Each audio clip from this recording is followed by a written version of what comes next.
అరుణాచలము ఎర్రగా ఉండేటటువంటి పర్వతం కనుక అరుణాచలమని పేరు. పరమశివుని యొక్క స్వరూపంలోని ఎర్రని రంగు ఉన్నది అని యజుర్వేదం. సౌయస్తామ్రౌ అరుణవుతవు స్మంగళ అని. అందుకని ఎర్రని వర్ణం ఉన్నటువంటి అరుణాచలేశ్వరుడు వెలిసినటువంటి క్షేత్రం కనుక అరుణాచలం.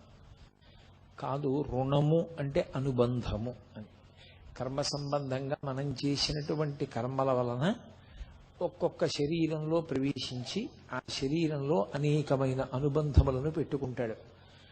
ఆ రుణ అంటే అలా అనుబంధములు, కర్మ సంబంధమైనటువంటి సంబంధములు పెట్టుకోవలసినటువంటి అవసరం లేకుండా జీవుడు జ్ఞానము వలన తాను పరబ్రహ్మమని తెలుసుకొని తత్వమసీ మహావాక్యమును ఇక్కడే అనుభవించి కైవల్య ప్రాప్తిని పొందడానికి అనువైనటువంటి స్థితిని అనుగ్రహించగలిగినటువంటి క్షేత్రమునకు అధిదేవత కనుక ఆయనకి అరుణాచలేశ్వరుడని పేరు. ఆ కొండకి అరుణాచలము అని పేరు.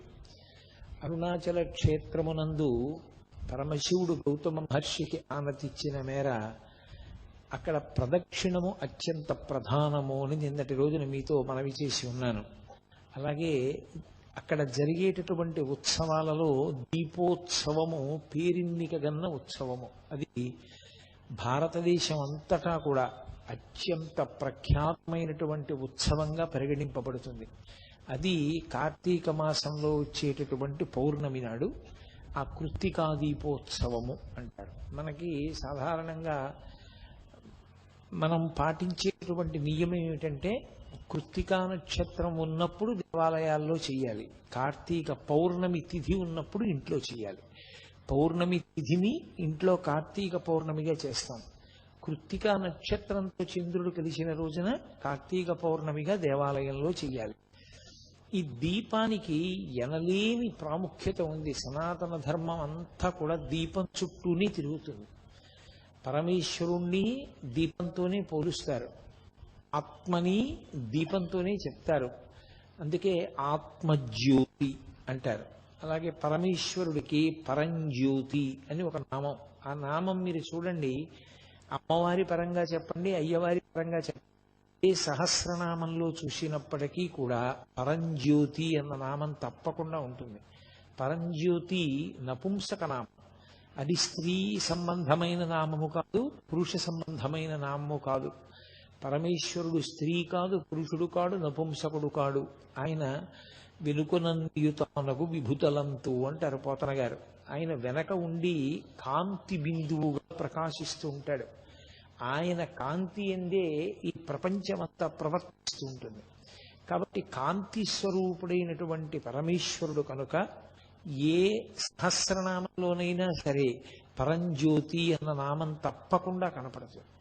అసలు ఈశ్వరుని యొక్క వెలుతురు ముందు ఏ వెలుతురు పనికిరాదు అని వేదం యొక్క తీర్పు. అందుకే ఆయన మించినటువంటి జ్యోతి ఇంకొకటి లేదు అని. నత్ర సూర్యో భాతి నచంద్రతారకం నేమా విద్యుతో భాతి కుతోయమగ్ని త్వమేవ భాంతమనుభాతి సర్వం తస్య భాసా సర్వమిదం విభాతి అని.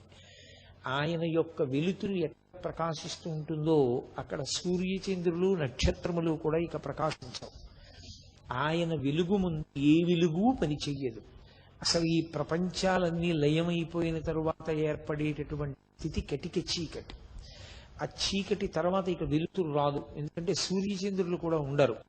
అంత కటిక చీకటిలో ఈ బ్రహ్మాండములన్నీ జలములయందు లయమైపోతే ఆయన ఒక్కడే ఈ చీకటికి ఆవల పరంజ్యోతిస్వ లోకంబులు లోకేశులు లోకస్తులు తెగిన తుది అలోకంబగు పెంజీకటి కావల ఎవ్వండేకాకృతి వెలుగు అతని నేసేవింతున్ అంటారు. శరీరం ఎంత ఉన్నప్పటికీ అసలు శరీరంలో జ్ఞానేంద్రియములు అని ఉంటాయి. అవన్నీ వెలుగు సంబంధమైనవి. జ్ఞానేంద్రియము, జ్ఞానము అంటే తెలుసుకొనుట. తెలిసికొనుట అన్నది ఎప్పుడు సంభవం అంటే వెలుతురు ఉంటేనే. వెలుతురు లేకపోతే ఏదీ తెలియబడదు, అయోమేమి. లోపల ఒక దీపం ఉంది. ఆ లోపల వెలుగుతున్నటువంటి దీపపు కాంతి కంటి మీద పడితే కన్ను చూస్తుంది. ఆ ఆత్మజ్యోతి యొక్క కాంతి చెవి మీద పడితే చెవి వింటుంది. ముక్కు మీద పడితే వాసన వస్తుంది, నాలుక మీద పడితే రుచి చెప్తుంది, స్పర్శేంద్రియమైనటువంటి చర్మం మీద ప్రకాశిస్తే ఇది స్పర్శ చెప్తుంది. అందుకే నానాచిత్రఘటోధరస్థిత మహాదీప ప్రభాభాస్వరం జ్ఞానం యస్యతు చక్షురాది కర్ణద్వారా బహిస్పందతే జానామీతి తమేవ హంతమనుభాత్య తత్సమస్తం జగత్ తస్మై శ్రీ గురుమూర్తయే నమః శ్రీ దక్షిణామూర్తయే అంటారు శంకరాచార్యులు వారు. ఒక కుండనొక దాన్ని తీసుకొచ్చి దానికి కన్నాలు పెట్టి ఒక దీపం పెట్టి ఆ దీపం మీద కుండని బోర్లించారనుకోండి, చీకట్లో ఆ కుండ కన్నాల్లోంచి వెలుతురు పైకి కొడుతూ ఉంటుంది. అది కుండది కాదు, ఆ కాంతి. కుండ లోపల ఉన్నటువంటి దీపపు కాంతి ఆ కన్నాలలోంచి ఎలా పైకొస్తోందో అలా ఇక్కడే వెలుగుతున్నటువంటి ఆత్మజ్యోతి. అందుకే నీవారస్సు కవత్వి పీతాభా అంటే పీతాభా స్వత్యనూపమా, భా అంటే కాంతి, భాస్కర అని పేరు సూర్యుడికి. ఆ కాంతి పుంజమై ఇక్కడ వెలుగుతూ ఉంటాడు ఆయన. ఆ వెలుతురు ఈ కన్నాల్లోంచి కొడుతూ ఉంటుంది. కన్నులు అనబడేటటువంటి కన్నాల మీద పడితే కళ్ళు చూస్తాయి, చెవుల మీద పడితే చెవులు వింటాయి. జ్ఞానేంద్రియములు పనిచేయడానికి ప్రధానమైనటువంటి కారణము ఆ లోపల ఉన్న జ్యోతే. అందుకే దీపం ఉండగా ఇల్లు చక్కబెట్టుకోండి అంటుంటారు. అంటే లోపల ఆ జ్యోతి వెలుగుతున్నంతసేపే, పరమేశ్వరుడు ఉన్నంతసేపే దీనికి మంగళప్రదత్వం. ఇది మంగళప్రదత్వంతో ఉండి శివం సుందరం శోభనం అయి ఇది భగవత్కార్యం చెయ్యడానికి, చిత్తశుద్ధిని పొందడానికి హేతువైనటువంటి సమస్త కార్యములను ఆచరించడానికి కావలసినటువంటి పాత్రత లోపల ఉన్న జ్యోతి వెలిగినంతసేపు మాత్రమే ఉంటుంది. ఆ జ్యోతి కాని నిధనం అయిపోయిందా ఇక ఆ శరీరం ఎందుకో పనికిరాదు, దాన్ని తీసుకెళ్లి పక్కన పారేస్తారు. కాబట్టి ఆ జ్యోతికి అనలేని ప్రాధాన్యత. అసలు ఏ కార్యక్రమం ప్రారంభం చేయండి, దీపం ప్రజ్వాల్య అంటూ దీపం వెలిగించే ప్రారంభం చేస్తాం. ఎందుకని అంటే అదే పరమేశ్వర స్వరూపం. ఆ పరమేశ్వర స్వరూపం కాంతిపుంజం కాబట్టి ఆ కాంతిపుంజం రూపంలోనే ప్రకాశింపజేస్తారు. అటువంటి ఉత్సవాల్లో దీపోత్సవము అని, దీపానికి ఒక ప్రత్యేకమైనటువంటి ఉత్సవం జరిగేది. సంవత్సరం మొత్తం మీద విశేషమైనటువంటి ఉత్సవం కార్తీక పౌర్ణమి. ఆ కార్తీక పౌర్ణమి నాడు ఇంటింటా జరగాలి, ప్రతి దేవాలయంలో జరగాలి, ప్రతి మఠంలో జరగాలి. దీపము కాదు, దీపావళి, అనేక దీపములను ఉంచుతారు. లేదా అసలు ఆ కార్తీక పౌర్ణమి నాడు పెట్టవలసినటువంటి దీప విధానము వేరుగా ఉంటుంది. ఒక పాత్ర తీసుకొచ్చి పాత్ర నిండా నెయ్యి పోసి ఆ నేతిలో ఒత్తి వేసి ఒత్తి చివర కర్పూరం పెట్టి అప్పుడు దాన్ని వెలిగిస్తారు. ఇంట్లో అయితే, దేవాలయంలో అయితే ఒక్క దేవాలయం యొక్క ద్రవ్యంతో వెలిగించరు. ఆ దేవాలయంలో పెద్ద కంచు పాత్ర పెడతారు. ఎంతమంది ఎంత నెయ్యి తీసుకురాగలరో అంత నెయ్యి తీసుకొచ్చి అందులో పోస్తారు.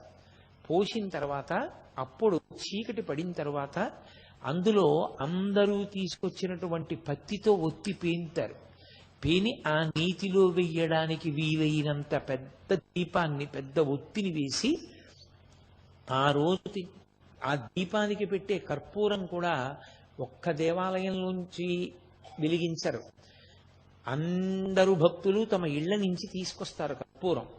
ఆ కర్పూరాన్ని ఆ ఒత్తి మీద అలదుతారు, అలది వెలిగిస్తారు. వెలిగించి ఎత్తైన ప్రదేశంలో పెడతారు. అందరూ చూడ్డానికి వీలుగా ఉంచుతారు. దాన్ని ఉంచితే అప్పుడు అందరూ ఆ దీపాన్ని చూసి ఒక శ్లోకం చెప్తారు. అది ఇంట్లో చెయ్యండి, దేవాలయంలో చెయ్యండి. ఆ శ్లోకం చెప్పకుండా మాత్రం ఆ దీపం పెట్టకూడదు. అది ప్రధానమైనటువంటి ఆచారం. ఎందుచేత అంటే మనుష్యుడిగా జన్మించినటువంటి వాడు పరమేశ్వర అనుగ్రహాన్ని సమస్త ప్రాణుల మీద ప్రసరింప చెయ్యడానికి యోగ్యమైన కాలము ఒక్క కార్తీక పౌర్ణమి మాత్రమే. ఆ దీప ప్రకాశంగా పరమేశ్వరుడే ఉంటాడు, ఆ జ్యోతి ప్రకాశంగా. అందుకే త్రయంబకుణ్ణి కానీ దామోదరుణ్ణి కానీ వీళ్ళిద్దరిలో ఎవరో ఒకరిని ఆవాహన చేస్తారు దీపం మీద. దామోదరమావాహయామి అని, త్రయంబకమావాహయామి అని కానీ అని అక్షతలు వేసి అప్పుడు ఆ దీపపు కాంతి వంక చూస్తూ అందరూ కలిపి ఒక శ్లోకం చెప్తారు. మీ అందరికీ సుపరిచితమే, నేను అనేక పర్యాయాలు మీతో చెప్పిందే. కీటాః పతంగాః మశకాశ్చ వృక్షాః జలే స్థలే ఏ నివసంతి జీవాః దృష్ట్వా ప్రదీపం నచ జన్మ భాగినః భవంతి త్వం శ్వపచాహి విప్రాః అని చెప్పాలి. అంటే ఈ దీపాన్ని నేను వెలిగించాను. ఈ దీపపు కాంతి కేవలముగా ఒక జ్యోతి యొక్క కాంతి కాదు, ఇది పరమేశ్వరుని యొక్క వెలుగు. నేను ఈ ప్రపంచంలో ఉన్న అనేకమైనటువంటి వస్తువులు వాడుకుంటున్నాను, అనేక జంతువులలో ఉండేటటువంటి సారాన్ని నేను తీసుకుంటున్నాను. ఆవు పాలు వాడుకుంటున్నాను, ఆవు నెయ్యి వాడుకుంటున్నాను, గేదె పాలు వాడుకుంటున్నాను, కుక్కతో ఇల్లు కాయించుకుంటున్నాను, ఏనుగుతో బరువులు మోయించుకుంటున్నాను, ఒంటె మీద ప్రయాణం చేస్తున్నాను, గుర్రం మీద ప్రయాణం చేస్తున్నాను, నీటిలో చేప తెచ్చి తింటున్నాను, ఆకాశంలో ఎగురుతున్నటువంటి పక్షిని పట్టుకుంటున్నాను, ఆ పక్షి మాంసం తింటున్నాను. నేను ఎగరకుండా పక్షి మాత్రమే ఎగరడానికి ఉన్నటువంటి ఆకాశంలో విమానంలో తిరుగుతున్నాను, నీటిలో ఓడ మీద తిరుగుతున్నాను, భూమి మీద నడుస్తున్నాను. పరమేశ్వరుడు ఒక్కొక్క ప్రాణికి ఒక్కొక్క పథాన్ని నిర్ణయిస్తే నేను మాత్రం అన్నీ అనుభవిస్తున్నాను. ఆ ప్రాణులన్నింటినీ ఉద్ధరించవలసినటువంటి కర్తవ్యం కూడా నా మీద ఉన్నది అనేటటువంటి బాధ్యతతో ఆ రోజున కర్తవ్యతానిష్టతో ఆ దీపాన్ని వెలిగించి చెప్తారు. కీటాః పతంగాః మశకాశ్చ వృక్షాః. ఆ దీపం వెలిగిస్తే ఎప్పుడూ దీపం వల్ల చనిపోయే ప్రాణి ఏది అంటే దీపపు పురుగు. ఇన్నాళ్ళు అది దీపం మీద పడుతోంది, చనిపోతోంది, మళ్ళీ పుడుతోంది, అందుకని దానికి శలభం అని పేరు. అలాంటి దీపపు పురుగు ఈ దీపం మీదకి వచ్చి పడి చనిపోతే ఇక దానికి జన్మ ఉండదు, అది పరమేశ్వరుని యందు పడిపోయింది. కీటాః పతంగాః మశకాశ్చ వృక్షాః. దోమలు, ఈగలు, కదలలేనటువంటి చెట్లు, ఈ కాంతి చెట్టు మీద పడితే చెట్టు యొక్క జీవుని పాపములు పోవాలి, లోపల జీవుడు ఉంటాడు, ఆ జీవుడి పాపములు నశించాలి. కాబట్టి మశకాశ్చ వృక్షాః జలే స్థలే ఏ నివసంతి జీవాః. నీటిలో ఉండేటటువంటి ప్రాణులు, భూమి మీద ఉండే ప్రాణులు, ఈ కాంతి పడడం వల్ల ఆయా ప్రాణులన్నీ కూడా ఈశ్వరానుగ్రహంగా తమ పాపములు పోగొట్టుకుని పరమేశ్వరుడికి దగ్గరవ్వాలి. భవంతి త్వం శ్వపచాహి విప్రాః. అసలు భగవంతుడు వేదము అన్న రెండు మాటలు పక్కన పెట్టి దేని కొరకు బ్రతుకుతున్నాడు అంటే కడుపు నింపుకోవడం కోసం. కడుపు నింపుకుంటే కంటికి నిద్ర, నిద్ర లేస్తే కడుపు నింపుకోవడం, ఈ రెండు ఉంటే భోగం అనుభవించడం.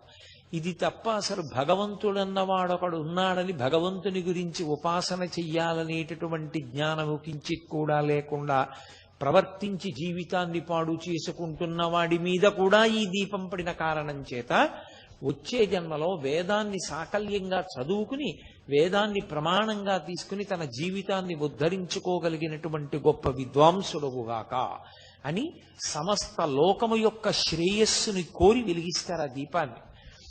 మనకి కార్తీక పౌర్ణమి అంటే మనమందరం కూడా అలా వెలిగిస్తాం. ఎందుకంటే నేను మీతో మనవి చేశాను, దీపంతో ప్రారంభం, దీపంతో అంతం. దీపమే ప్రధానం. ఒక దీపం వెలిగించారనుకోండి, మీరు పూజ ప్రారంభం చేశారు. నీరాజనమన్న జ్యోతి వెలిగించారనుకోండి, అయిపోయింది పూజ. ఒక దీపం వెలిగిస్తే పూజ ప్రారంభం చేశారు. ఎందుకని? ఆ దీపం వెలిగించారు అంటే దీపం కంటికి సంకేతం. పరమేశ్వరుడు కన్ను ఇచ్చాడు కాబట్టి నేను ఎక్కడికైనా వెళ్ళగలుగుతున్నాను, ఓ పుస్తకం చదవగలుగుతున్నాను, ప్రమాణాన్ని తెలుసుకోగలుగుతున్నాను.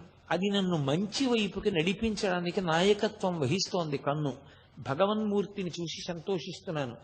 ఈ కన్ను ఇచ్చినందుకు పరమేశ్వరుడికి కృతజ్ఞతగా దీపం పెడతారు. ఆ కాంతిలో పూజ ప్రారంభం. దేవాలయంలో దీపం అయితే అది గురువు గారు.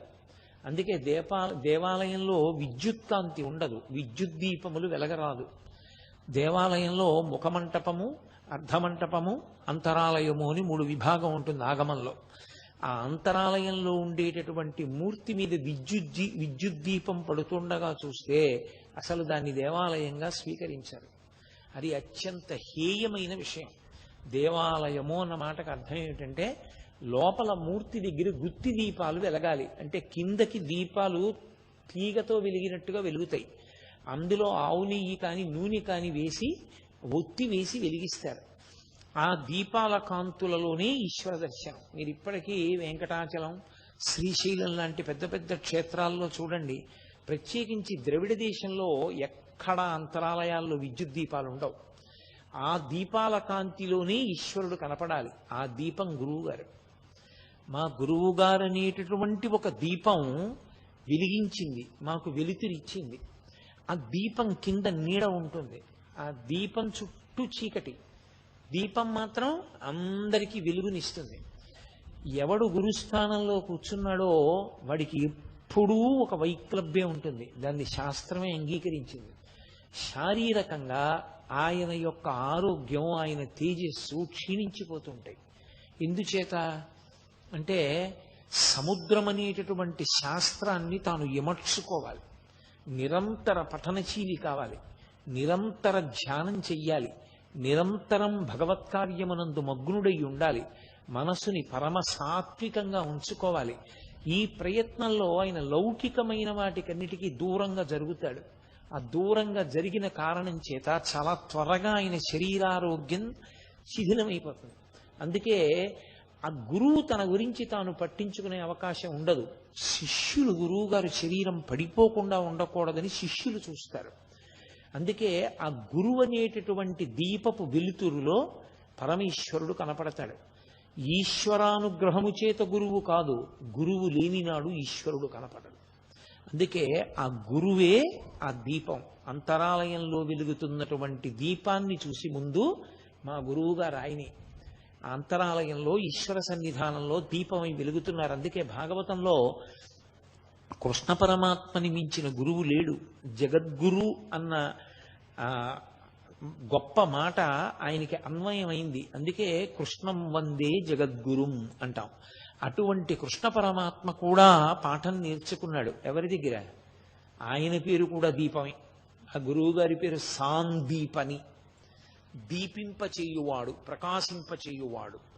చీకట్లో ఉండిపోయిన వాడికి ఏది తెలుసుకోవాలో అది తెలుసుకునేటట్టు చెప్పి దాన్ని చూడగలిగిన ప్రజ్ఞ ఇవ్వగలిగిన వాడు. అందుకని సాందీపని మహర్షి దగ్గర నేర్చుకున్నాడు. కృష్ణుడు తన గురువు గురించి మాట్లాడుతూ తివిరి అజ్ఞాన తిమిర ప్రదీపమగుచు అవ్యయంబగు బ్రహ్మంబు ననుభవించి భరిత సత్వుండు అకళంక భక్తుడనఘ అంటాడు. ఆయన మహానుభావుడు సాందీపని మహర్షి ఎటువంటి వాడు అంటే అజ్ఞాన తిమిర ప్రదీపమగుచు. ఆయన అజ్ఞానమనేటటువంటి చీకటిని పోగొట్టగలిగినటువంటి దీపం ఎటువంటిదో అటువంటి దీపము వంటి వాడు నా గురువు అంటాడు. అవ్యయంబగు బ్రహ్మంబు ననుభవించి భరిత సత్వుండు నిష్కర్మ కర్ముడతడు. ఆయన అపారమైనటువంటి సత్వగుణంతో ప్రకాశించేటటువంటి వాడు నా గురువు అంటాడు కృష్ణ భగవానుడంతటి వాడు గురువు పేరు చెప్తే. కాబట్టి గురువు గారు దీపం, ఈశ్వరుడు దీపం, ఇంట్లో దీపం. ఆఖరికి ప్రాణోత్క్రమణం అయిపోతే ఇక ఆ శరీరం పరమ అమంగళకరం. అది ఎక్కడ ఉండడానికి వీల్లేదు. కనీసం అది ఉన్నంతసేపు దానిలోని జ్యోతి పోయింది కనుక దాని తలకట్టున ఒక జ్యోతి పెట్టి దాని మీద పసుపు, కుంకం, అక్షత, పువ్వు వెయ్యరు. ఆ దీపమే ఆయన ఆత్మని అందులోకి ఆవాహన చేసి ఉంచుతారు. ఉంచి ఆ శరీరం వెళ్ళిపోయింది అంటే దీపాన్ని పక్కకి తీసేస్తారు. ఆఖరికి అక్కడి నుంచి తిరిగి వచ్చాక కూడా దీపదర్శనమే. దీపానికి సనాతన ధర్మానికి అంత అవిభాజ్యమైనటువంటి సంబంధం. దీపమే సమస్తం. అసలు ఒక ఇల్లు అన్నదానికి అర్థం ఏమిటి అంటే దీపం పెట్టడానికి మనిషి ఉన్నాడా అని అడుగుతారు. ఒకడు ఇల్లు కట్టుకున్నాడు, చాలా దూరంలో కట్టాడు ఊరికి. ఆయనే ఎదురు 100 రూపాయలు ఇచ్చి ఎవరినో ఇంట్లో ఉండమన్నాడు. ఎందుకు ఉండమన్నాడో తెలుసా? ఇంట్లో దీపం పెట్టేవాడు ఉంటాడు కదండి, అందుకు ఉండమన్నానంటాడు. ఇంట్లో దీపం పెట్టేవాడి కోసం డబ్బిచ్చి ఇల్లు ఇచ్చేవాళ్ళు ఉన్నారు.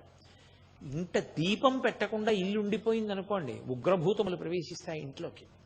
అందుకని కటిక చీకటి ఎందు ఉండకూడదు. అందుకే వెళ్ళకూడని వేళలో వెళ్ళకూడని నక్షత్రంలో వెళ్ళిపోతే ఆ ఇల్లు కూడా పాడు పెడతారు. పడబెట్టినట్టు కొంతకాలం మూసేస్తారు.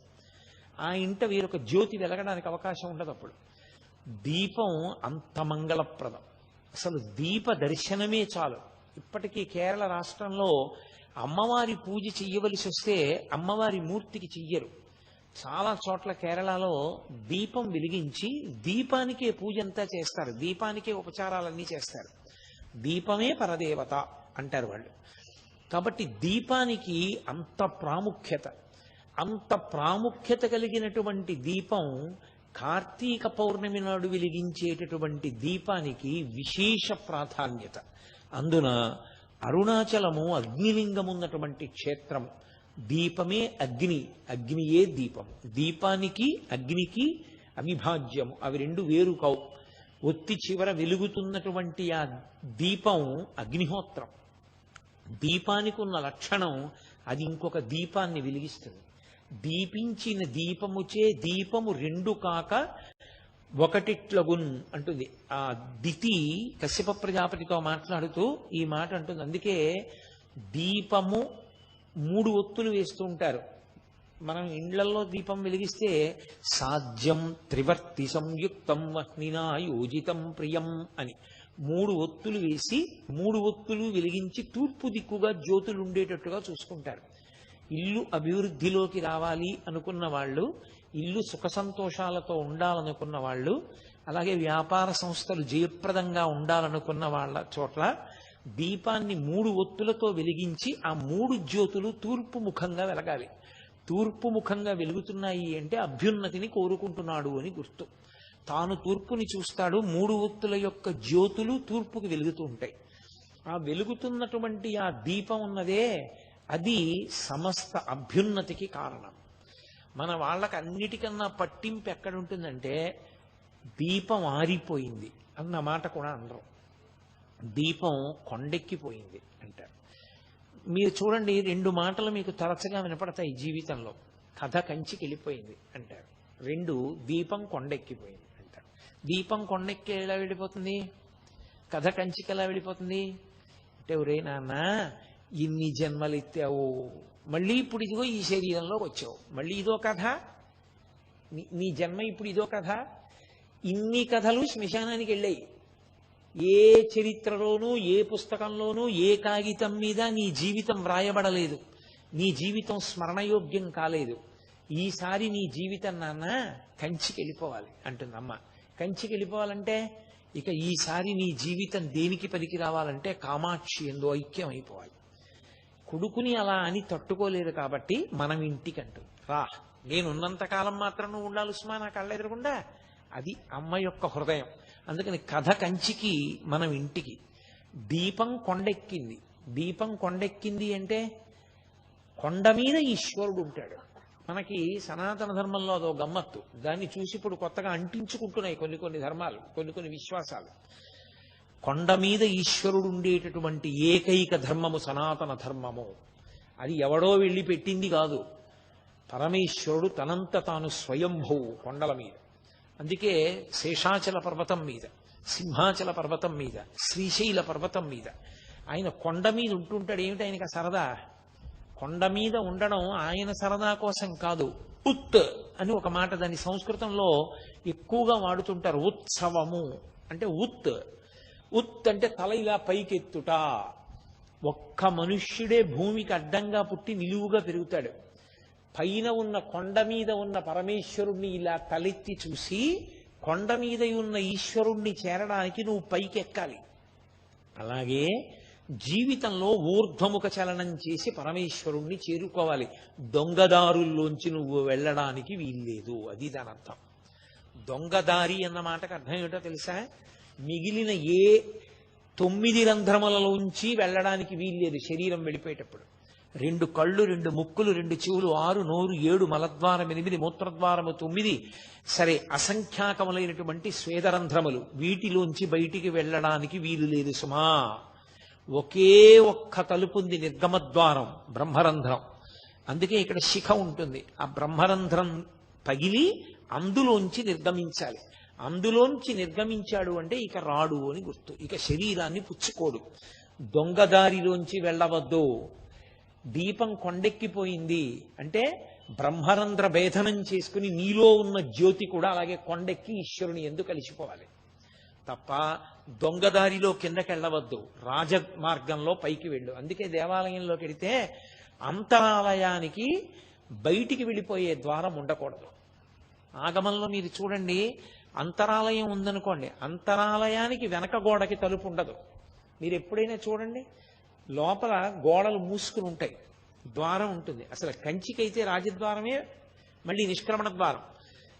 లోపలికి వెళ్ళి మీరు ఈశ్వరుణ్ణి దాటి ఒక్క అడుగు వేసి ద్వారంలోంచి బయటికి వెళ్ళే అవకాశం ఉండకూడదు. అలా ఉందనుకోండి, అది శాస్త్ర విరుద్ధం, అది కాదు జీవిత ప్రయోజనం. ఈశ్వరుణ్ణి దాటి తలుపు తీసుకుని వెళ్ళడానికి నీకేం లేదు ఇంకా జీవితంలో. ఈశ్వరుడే చివరి హద్దు, అంతే. అందుకే అక్కడికి వెళ్ళి చూసి వెనక్కి వస్తాడు.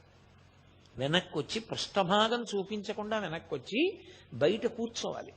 కూర్చుని ధ్యానం చెయ్యాలి. తనేం చూశాడో దాని వెందు మనసు మగ్నం చెయ్యాలి. అంటే జీవితంలో చిట్ట చివరి ప్రయోజనం ఆ ఈశ్వరుని యందు ఐక్యం అయిపోవడమే తప్ప దాటడానికి లేదు. దాటి వెళ్ళిపోవడానికి ఇంకొకటి లేదు. ఈశ్వరుణ్ణి దాటి వెళ్ళడానికి ఇంకొకటి లేదు నీకు జీవితంలో.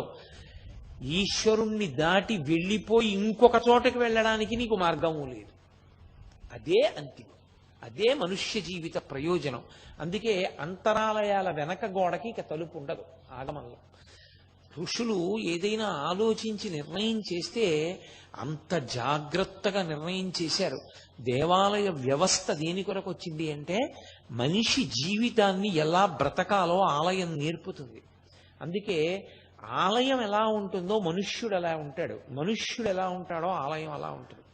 మనిషికి తల ఎలా ఉంటుందో దేవాలయానికి ఉండేటటువంటి పైన రాజగోపురం అలా ఉంటుంది. దానికి కలశలు ఉంటాయి, కుంభాభిషేకం అలా ఉంటుంది, లోపల మూర్తి ఉంటుంది, ఇక్కడ ఈశ్వరుడు ఉంటాడు. అందుకే దేహో దేవాలయ ప్రోక్త జీవో దేవ సనాతన. దేవాలయము మనుష్య శరీరము ఒక్కలాగే నిర్మాణం చేయబడి ఉంటాయి. రెండిటి ఆకలి ఒక్కలాగే ఉంటుంది. ఆకలి ఇక్కడ వేస్తుంది, లోపలికి పడేస్తారు. పరమేశ్వరుడికి ఆకలి ఉంటుంది ప్రాణప్రతిష్ఠ చేస్తే.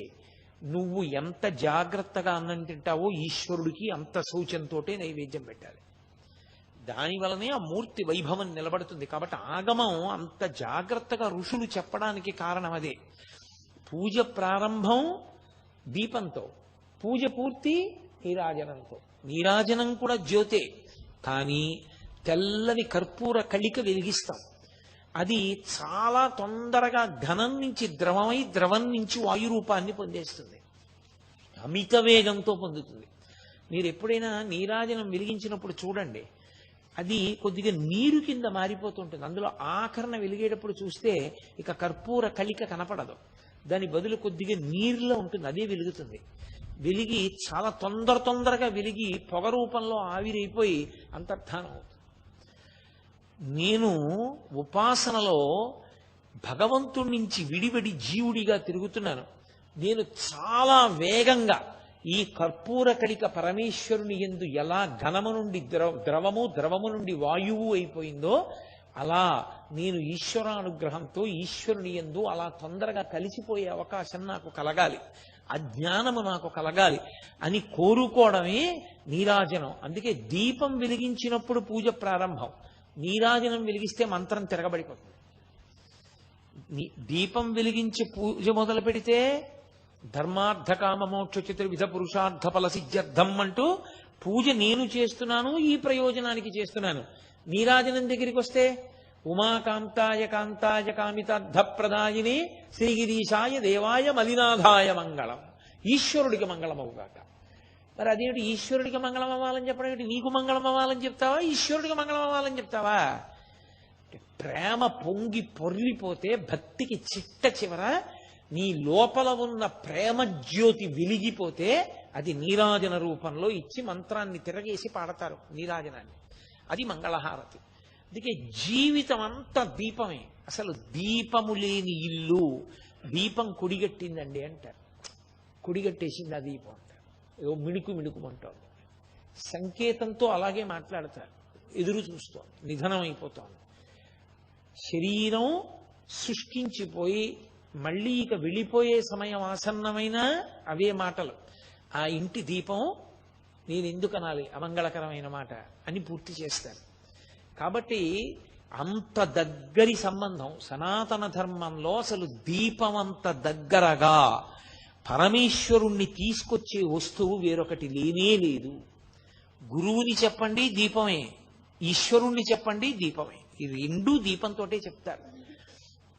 అటువంటి దీపం ఇంట లేకుండా ఉండకూడదు. అందుకే కార్తీక పౌర్ణమి నాడు గుత్తి దీపాలు వెలిగిస్తారు. ఒత్తులన్నీ కలిపి కట్టకట్టి ఆవునీతిలో ముంచి వెలిగిస్తారు. నేను ఇంట్లో దీపం పెట్టనటువంటి పాపం ఏదైనా ఉంటే అది పోవుగాక. ఇన్ని ఒత్తులు వెలిగించాను కాబట్టి అన్ని రోజులు మా ఇంట్లో దీపం వెలిగినట్లు, ఇల్లు శోభస్కరంగా ఉంది అని గుర్తు.